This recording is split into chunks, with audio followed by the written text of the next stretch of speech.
নমস্কাৰ, মই নীলোৎপল শইকীয়া আপোনালোক সকলোকে পুনৰবাৰ এটি নতুন ভিডিঅ'লৈ স্বাগতম জনাইছোঁ। আৰু আজি এই ভিডিঅ'টো আৰম্ভ কৰিব বিচাৰিছোঁ new vacancy, Assam police new vacancy, Assam commando new vacancy, Assam forest new vacancy, লগতে আমাৰ এপইণ্টমেণ্ট দিয়া নাই। এপইণ্টমেণ্ট বহুত দেৰি হৈ গৈছে, প্ৰায়খিনি এপইণ্টমেণ্ট পাই দিয়া হৈছে। অহাকালিলৈ এপইণ্টমেণ্ট দিয়া হ'ব 4 তাৰিখে কিছু পষ্টৰ।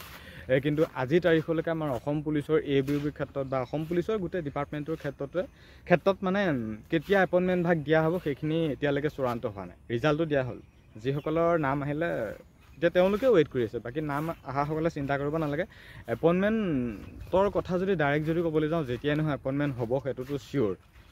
কিন্তু এতিয়া ইয়াত কাৰণ বহুখিনি সোমাইছে, কাৰণ মানে দেৰি হৈ গৈ আছে আমাৰ অসম পুলিচৰ গোটেই ডিপাৰ্টমেণ্টটোতে। মানে অসম পুলিচ দেৰি হৈ গৈছে, কাৰণ ইয়াৰ মুখ্য কাৰণ এটাই, গম পাইছে যে হাইকোৰ্ট হৈছিল। কিছুমানে নাম নোহোৱাৰ সন্দৰ্ভত কোৰ্ট কেছ কৰিছিল, আৰু সেই হিচাপত হাইকোৰ্টে 202টা পোষ্ট ৰখাই দিলে। আৰু সেই 202টা পোষ্টৰ ওপৰতেই এতিয়া মানে হাইকোৰ্টটো চলি আছে।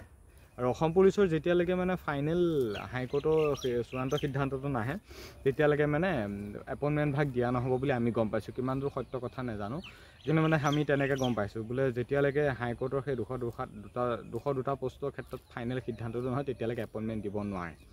কিন্তু এনেকুৱা নহয় যে কেঞ্চেল কৰি দিব। যিসকলৰ নাম আহিলে তেওঁলোকে চিন্তা কৰাৰ প্ৰয়োজন নাই যে তেওঁলোকক কেঞ্চেল কৰি দিব, সেইটো কেঞ্চেল নকৰে। অলৰেডি 202টা পোষ্ট সিহঁতৰ কাৰণে ৰখাই থৈছে, যিসকলে কোৰ্ট কেছ কৰিছে।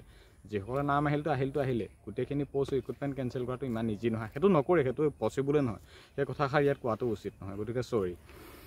কিন্তু এতিয়া কথাটো হ'ল, যিহেতু আমাৰ এতিয়া দেৰি হৈ গৈছে, আমাৰ এপইণ্টমেণ্ট ভাগ কিয় দিয়া নাই, কিয় দেৰি হৈছে, এইখিনি কথা প্ৰায় জানিব মন গৈছে। গম পায় হাইকোৰ্ট চলি আছে, আৰু হাইকোৰ্টৰ ফাইনেল সিদ্ধান্তটো আজি কালি মানে 2 এদিনতে আমি গম পাইছোঁ হ'ব বুলি।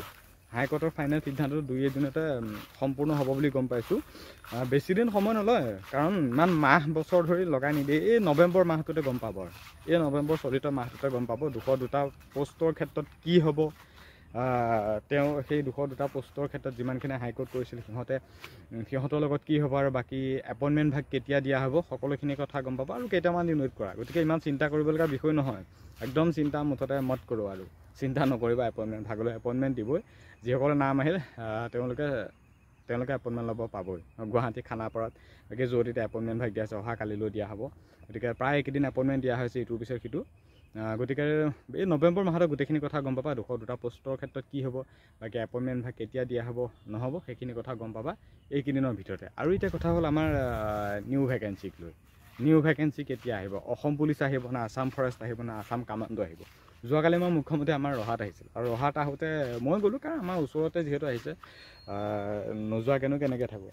আৰু যেতিয়া মানে গ'লোঁ, তাত মুখ্যমন্ত্ৰী আমাক লগ কৰিলোঁ সুধিলোঁ যে আছাম ফৰেষ্টৰ নহয়, মেইন কথাটো আহে পৰে নিউ ভেকেঞ্চিৰ কথা। প্ৰথম আৰম্ভণি কোনে এইটো হিচাপত, মই আমাৰ ৰহালৈ যোৱাৰ আগমুহূৰ্ততে এটা ষ্টৰি দিছিলোঁ। তাত মই কৈছিলোঁ যে ৰহা গৈ আছোঁ। তাত বহুতে ৰিপ্লাই কৰিলে ফৰেষ্টৰ কথা সুধিবা, যাৰ যি মেছেজ কমেণ্ট পাইছোঁ। আৰু এনেও আগৰ পৰা ফৰেষ্টৰ কথাই বহুত বেছি চলি আছে। কামাণ্ডোৰ কাৰণে কোনো ৱেইট কৰে, যিসকলক কম বয়স হৈ আছে, আৰু সিহঁতখিনি বিশেষ ৱেইট কৰি থাকে, আৰু সিহঁত নাই। বাকী ফৰেষ্টৰ কথা বহুত জোৰদাৰ লগাই দিলে। সেইকাৰণে ফৰেষ্টৰ কথা সুধিলোঁ, ফৰেষ্টৰ ভেকেঞ্চি কেতিয়া আহিব। আৰু ফৰেষ্টৰ কথা কি ক'লে, প্ৰথমতে পুলিচ, তাৰপিছতে ফৰেষ্ট। গতিকেইটা প্ৰথমতে পুলিচে আহিব। যি 4000 পুলিচৰ কথা ক'লে, গতিকেইটা ফাৰ্ষ্টে পুলিচে আহিব, আৰু পুলিচৰ হৈ যোৱাৰ পিছতহে ফৰেষ্ট আহিব। আৰু কামাণ্ডোৰ কথা এতিয়া ভবা নাই। কনষ্টেবল কামাণ্ডোটো হয়তো দেৰি হ'ব মানে যেতিয়া ফৰেষ্টৰ আহিবগৈ, পুলিচৰ 4000 হৈ যোৱাৰ পিছত, হয়তো 4000 পুলিচৰ পিছতে ফৰেষ্টটো আহিব, বা হয়তো সেইখিনি সময়তে আমাৰ কনষ্টেবল কামাণ্ডো আহিব। কিন্তু বৰ্তমান কামাণ্ডোৰ পোষ্ট আহিব SI কামাণ্ডোত প্ৰায় কম সংখ্যক কেণ্ডিডেট চিলেকশ্যন পালে। পোষ্ট 51টামান আছিল, এইবাৰ চিলেকশ্যন পালে 7-8জন মানে পাইছে বুলি গম পাইছোঁ। গতিকে বহুত কম কেণ্ডিডেটে যিহেতু চিলেকশ্যন পালে, গতিকে এইবাৰ যি নিউ এতিয়া 4000 পোষ্ট আহিবলৈ গৈছে অসম পুলিচৰ নিউ ভেকেঞ্চি, যি 4000 আহিবলৈ গৈছে নৱেম্বৰ শেষ বুলি যিহেতু কৈছে, আৰু কেইটামান দিন ৱেইট কৰা, হয়তো সেই 4000 পোষ্টৰ ভিতৰতে বা 5000 যিমানে এড কৰি নিদিয়ক কিয়, সেইখিনিতে কেৱল অসম পুলিচে আহিব। তাতে হয়তো আছাম কামাণ্ডো আমাৰ SI পোষ্টখিনি আহি যাব। গতিকে কথাখিনি তেনেকুৱাই। নিউ ভেকেঞ্চিৰ আপডেট বুলি যদি ক'বলৈ যাওঁ, তেনেকুৱাই।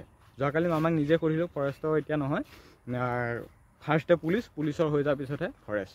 মানে সেইটো যিটো আমি কিছুদিনমানৰ পূৰ্বে কৈছোঁ যে 3 লাখ চাকৰি পুনৰ আকৌ দিম, এতিয়া প্ৰায় 1 লাখ 1.5 লাখ সম্পূৰ্ণ হৈ গ'ল, আমি 3 লাখ চাকৰি আকৌ দিম। 3 লাখ চাকৰি আকৌ কেতিয়া দিব, যেতিয়া চৰকাৰ জিকিব, মানে এইটো 2026ত। যেতিয়া চৰকাৰ জিকি 3 লাখ চাকৰি কাম আৰম্ভ কৰিব, তেতিয়াই হয়তো ফৰেষ্টৰ আহিব, তেতিয়াই হয়তো কামাণ্ডো আহিব। কিন্তু বৰ্তমান চলিত এই বৰ্ষত অনলি কামাণ্ডো SIটো আহিব পাৰে, কাৰণ কামাণ্ডো SI পোষ্ট খালী হৈ আছিল বুলি গম পাইছোঁ। আৰু বাকী এতিয়া আমাৰ অসম পুলিচৰ আহিব, তাত ABBও থাকিব পাৰে, SIও থাকিব পাৰে, বাকী অন্যান্য কিবা গ্ৰেড 4 কিছুমানো পোষ্ট থাকিব পাৰে পুলিচৰ। গতিকে তেনেকুৱা নিচিনা কথাই। আৰু বাকী যিসকলে এপইণ্টমেণ্টকলৈ ৱেইট কৰি আছে, এপইণ্টমেণ্ট নহ'ব নেকি, কেঞ্চেল হ'ব, এইবিলাক যিসকলে ভাবি আছে চিন্তা নকৰিবা, কেঞ্চেল একদম নহয়।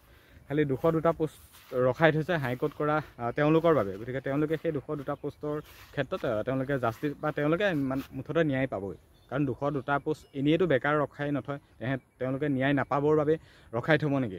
নিশ্চয় কিবা এটা আছে সিহঁতৰ বাবে সেই 202টা পোষ্ট ৰখাই থৈছে। 202টা পোষ্টৰ ক্ষেত্ৰত কিবা এটা নিশ্চয় পজিটিভ ভাল খবৰ আহিব, হয়তো 2 এদিন ৱেইট কৰা। আৰু যেতিয়া হাইকোৰ্টৰ সেই ৰিজাল্টটো কমপ্লিট হৈ যাব, তেতিয়াই আমি গম পাম, বা 2 এদিনৰ পিছতে হয়তো নটিচ মাৰি দিব বোলে আমুক তাৰিখে অসম পুলিচৰ এপইণ্টমেণ্ট দিয়া হ'ব গুৱাহাটী আমুক জেগাত, তেনেকুৱা। গতিকে সিমান চিন্তা কৰিবলগীয়া বিষয় নহয়, একেবাৰে চিন্তা নকৰিবা।